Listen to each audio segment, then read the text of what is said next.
Firefighters from across France are on the ground with around 20 firefighting task forces, unprecedented aerial resources, and more than 1,500 military personnel deployed.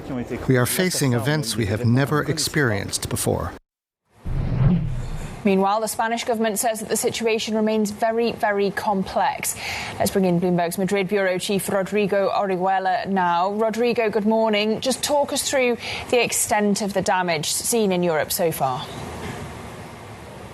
So, as you mentioned, it is quite unprecedented. One of the officials in France was saying in recent days that these are a type of fire that maybe are more common in places like Canada and Australia, but are rare in France. They're also rare in Spain. So it is something that people are not used to. The Interior Minister in France yesterday did make the point that he is not being reassuring, and he is making a point of not being reassuring because the fires continue to exist. They continue to blaze, and he doesn't want, and until they're not off, he cannot say he cannot be reassuring.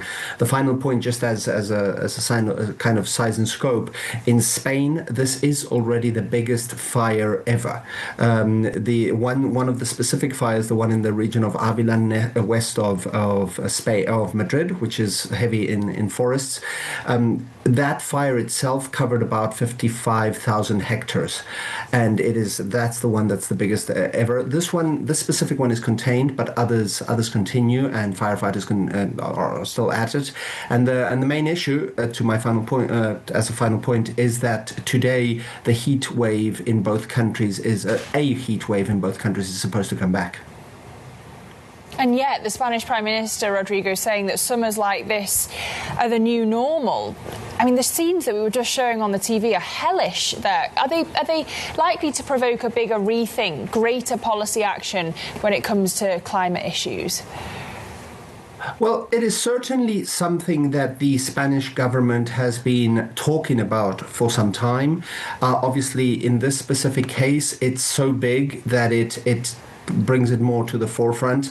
It is also close to Madrid, which makes it easier to or draws more attention, the same as the French one, which is near Bordeaux. So a lot of attention is focused on it. Some people have been speaking about the size of these fires a lot for a while. The Spanish Prime Minister has called for what they call in Spain a national deal to fight climate change. But the other party on the other side has already said now is not the time to talk about this.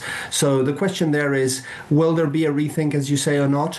I think the answer lies in how open are parties to discuss climate change and its impacts, which seem to be the main reason behind this, and also spending in a way that is not visible. A lot of the spending and the prevention work has to take place by cleaning forests and woodlands and scrublands during the winter and spring months, and that requires certain investments which it's not clear that everybody's open to making at this stage.